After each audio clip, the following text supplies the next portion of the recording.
Professor SVSS Narayan Raju YouTube channel में आप सबका स्वागत करता हूँ।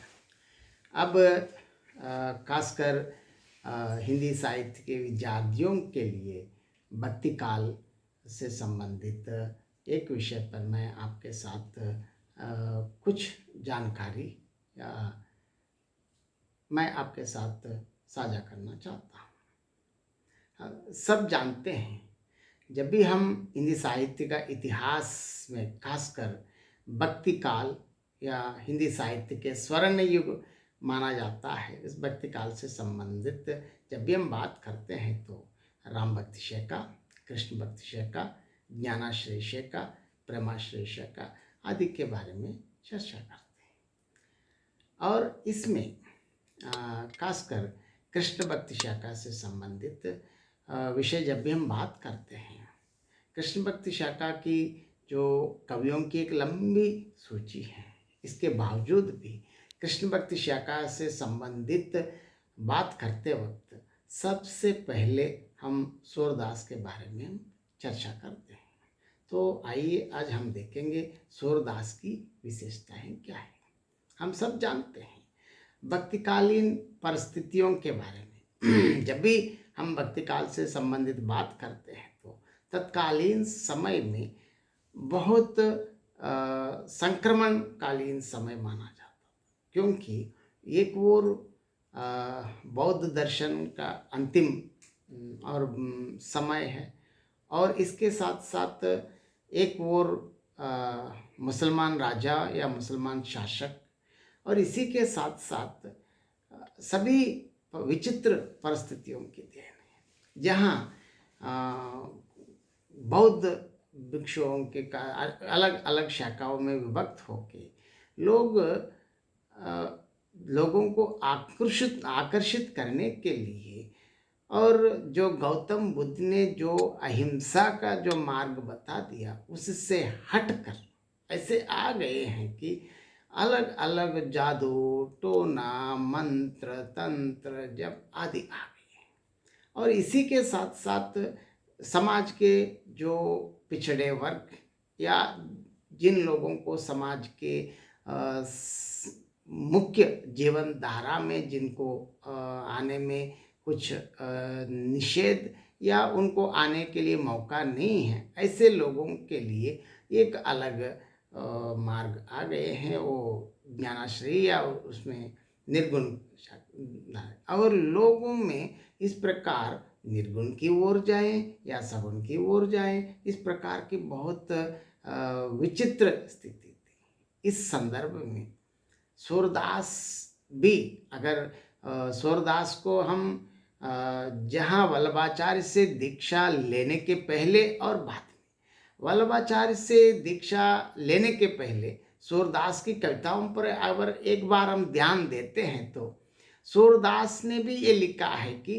जाति पांति को नहीं पूछत श्रीपति के दरबार, कहते हैं। देखिए, जहाँ वल्लभाचार्य से दीक्षा लेने के पहले सूरदास भी साधारण तत्कालीन समय के अन्य कवियों की भांति तत्कालीन समाज में प्रचलित जाति पांति जो भेदभाव को भी मिटाने के लिए पूर्णतः उन्होंने प्रयत्न किया था। जाति पांति को नहीं पूछत श्रीपति के दरबार, कहते हैं। इसका मतलब ये है कि श्रीपति मतलब लक्ष्मी के पति, हम सब जानते हैं, श्रीमन नारायण के दरबार में जाति पांति को नहीं पूछत श्रीपति के दरबार। वहाँ वैकुंठ में आपके जाति क्या है, इस प्रकार कोई भी वहाँ भेदभाव नहीं है। और ये माना जाता है कि जो हरि को बजाए हरि हो जाए, मतलब जो विष्णु की जो आराधना करते हैं सब वैष्णव हैं, उनको वैकुंठ में सीधा प्रवेश। और इस प्रकार सूरदास वल्लभाचार्य से दीक्षा लेने के पहले, दीक्षा लेने के बाद हम जब भी बात करते हैं तो वो पूर्णतः कृष्ण भक्ति में आ गए हैं। और खासकर उन्होंने जो सूरसागर की हम बात करते हैं, और आम तौर पर ये खुद उनके शब्दों में मैं आपको बताना चाहता हूँ, श्रीमुखी 4 श्लोक धुई ब्रह्मा को समझाए। क्या है? श्रीमुखी 4 श्लोक ब्रह्मा को समझाए। ब्रह्मा नारद सो कहें, नारद व्यास सुनाई। व्यास कहें सुखदेव सो, 12 स्कंद बनाई। सूरदास सोई कहें, पद भाषा करि गाई। इसका मतलब ये है, श्रीमन नारायण ने सिर्फ 4 श्लोक बताए। श्रीमन नारायण से ब्रह्मा, ब्रह्मा से नारद, नारद से व्यास, व्यास से सुखदेव। वही श्रीमद् भागवत माना जाता है।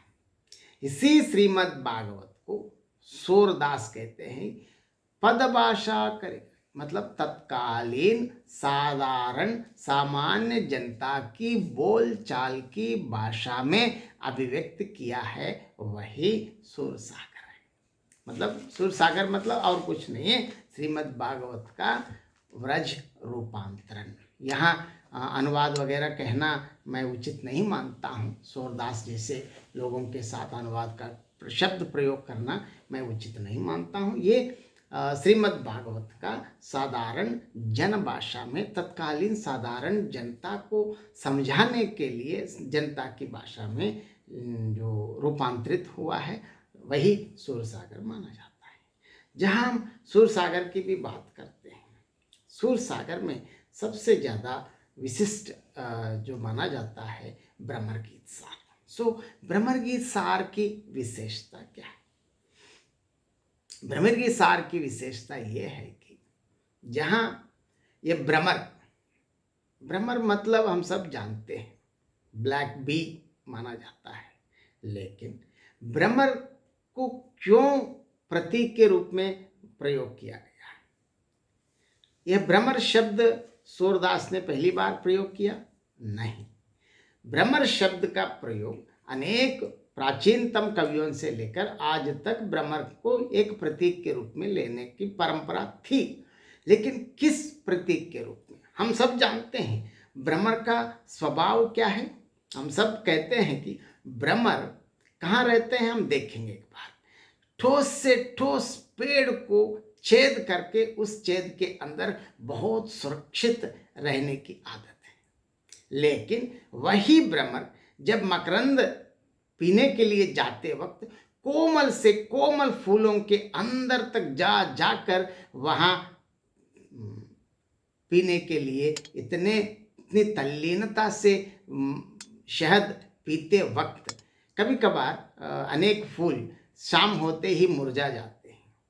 जैसे वो फूल मकरंद पीते वक्त अंदर अगर भ्रमर रहने से अगर फूल मुरझा जाए तो भ्रमर को उसको फाड़ के बाहर आना कोई बड़ी बात नहीं है।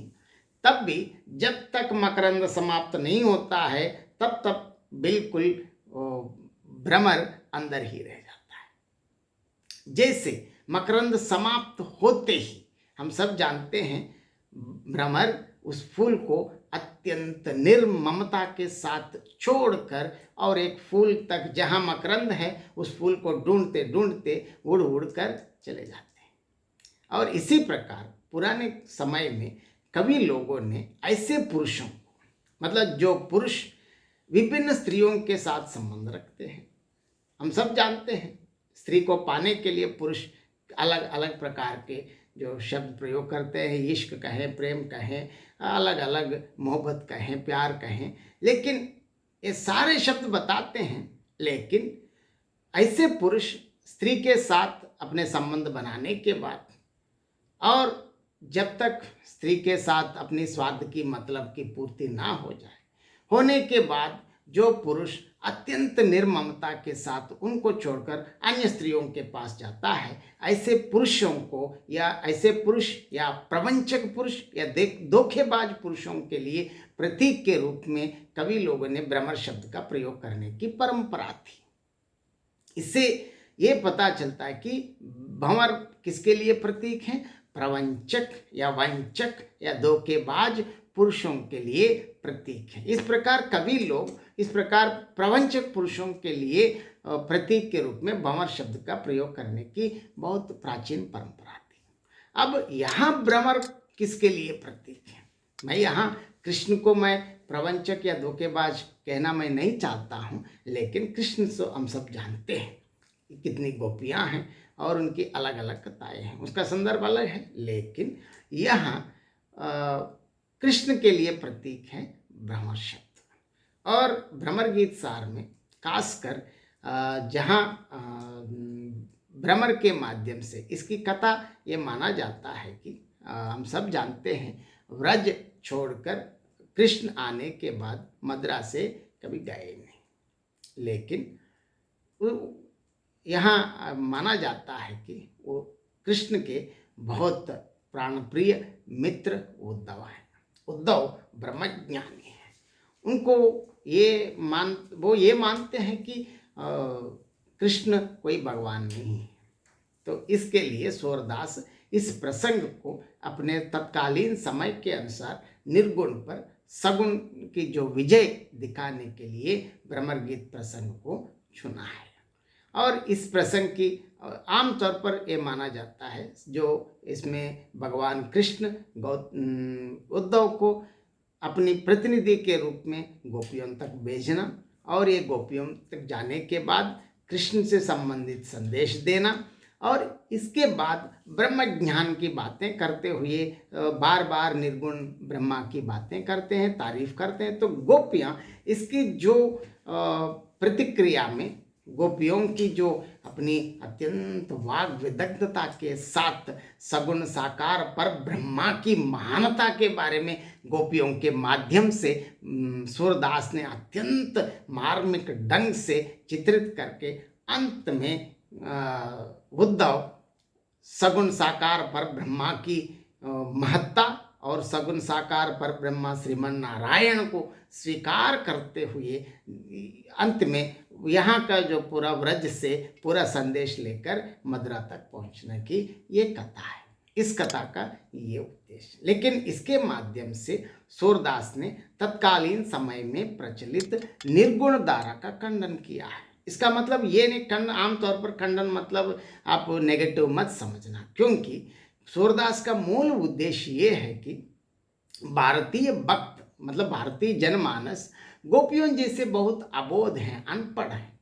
तो इन अनपढ़ लोगों के लिए ज्ञान साधना करो, योग करो, जप करो, तप करो, ये सारी साधनाएं मुश्किल हैं। साधारण से भगवान कृष्ण की लीलाओं को गाते हुए सगुण साकार पर ब्रह्मा के द्वारा बहुत आसानी से मोक्ष मार्ग की ओर जाने के लिए सूरदास ने तत्कालीन समय के अनुरूप तत्कालीन समय को ध्यान में रखकर भारतीय समाज को, खासकर बहुत अशिक्षित और अबोध भारतीय जनता के लिए भगवान कृष्ण का सगुण साकार पर ब्रह्मा सगुण साकार पर ब्रह्मा श्रीमन नारायण की सेवा की ओर ले जाने के लिए भ्रमर गीत के माध्यम से सूरदास ने प्रयास किया है। और आगे यही इन वीडियो के जो एक सीरीज़ है, इन आगे के सीरीज़ में इस भ्रमर गीत सार से संबंधित